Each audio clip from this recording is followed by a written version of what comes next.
So holy fucking shit. Holy fucking shit. The U.S. government has bombed Caracas, has kidnapped the president of Venezuela and his wife, and has taken him somewhere else. Caracas, this is the capital of Venezuela, right? How many people had died in these bombing campaigns? And they said that the Venezuelans didn't shoot a single bullet out. So there's bombings. Did people die? Because people want to... Somebody had made fun of a revolution being bloodless. We had a constitutional convention here in the United States. We have elections every 4 years. So to think that a revolution can't be bloodless, but a fascist dictatorship takeover, that can be bloodless? If you were to go back 8 years ago, when they were messing with Venezuela, I was 100% against it. Now I'm like 90% against it because to hell with the war machine, to hell with imperialism. If capitalism can stand up on its own 2 feet, then why does it have to keep on stealing the resources of socialist countries? My only hang-up is that Maduro had been in office for how many years? You get a decade. You get 10 years. George Washington was in office for 8 years. You only get a decade. You don't get 2, 3, 4, 5 decades. So Maduro has been in office for longer than 10 years. I don't know the exact number, and so I'm going to ask questions while I'm giving this report because I'm processing what the hell is going on. So when it comes to elections, okay, so you take Maduro and you went ahead and just, dropped him off in the Central African Republic like you did with Jean-Bertrand Aristide. Now you don't have a president. Who's going to be the president? The vice president is going to stand up and that's going to be the president? Well, they probably have to have elections.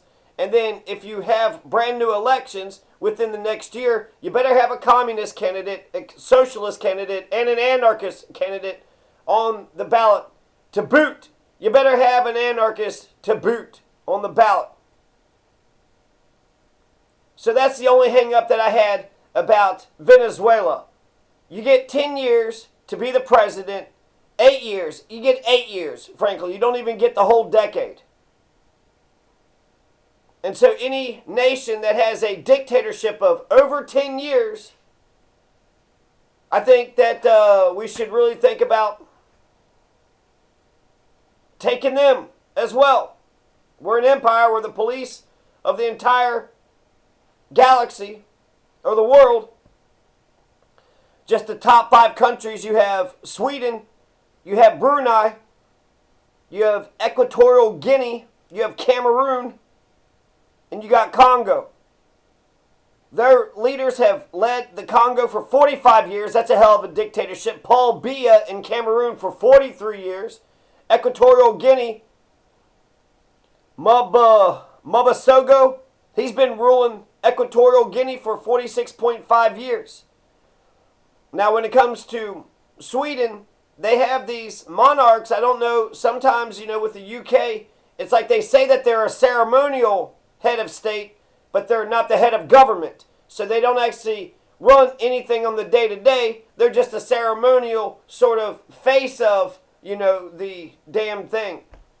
But the House of Windsor have been controlling the United Kingdom and the Commonwealth. It's not England anymore, right? It's the United Kingdom and the Commonwealth for 109 years now.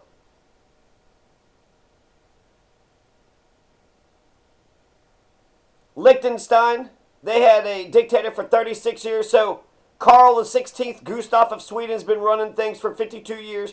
Brunei has been Sultan. The Sultan of Brunei has been running Brunei for 58 years. Then, of course, you got Putin, who's been running Russia for 26 years. And then Lukashenko, who's been running Belarus for 32 years. You got Eritrea. That dictator's been running Eritrea for 33 years. The dictator of Tajikistan has been running that nation for 33 years. So those are just the top ones. And I have a more complete list. But of course, what I'm talking about is Maduro has been captured and flown out of the country. Venezuela is not at war with us. And his wife, Maduro and his wife. had been captured and flown out of the country. I saw a picture with him in handcuffs with like 4 American people in military fatigues with their faces blurred out. Shouldn't you be proud if you did something that you were supposed to do? Shouldn't you be proud of your face? You're acting like you're protecting them or something? Fucking shit, man. This whole thing stinks. So they bombed Caracas, and they've been doing a military buildup for the last 2 to 3 months. And it's like, man, I should pay more attention to this thing because the U.S. government stole 2 oil tankers from Venezuela. There's been a blockade on Venezuela. Nothing could go in, nothing could go out. The USS Gerald R. Ford aircraft carrier was put outside of Venezuela to enforce the blockade. Of course, there's been the murders of the fishermen on boats, right? There's been, 30 fishermen boats that they've blown up? They say that there's drugs on board, but we have no idea. And then that dock where the fishermen boats were coming out of, they blew up that dock too. That's what we were told, at least. So that's the public information. We're being told that the U.S. Army's Delta Force had carried out this coup d'etat. Now, even though there's a coup d'etat, the vice president and the interior minister, which is like the State Department secretary, and the defense secretary of Venezuela are still in power.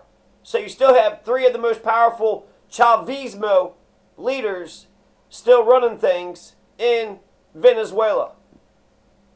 I'll come back with more in a second.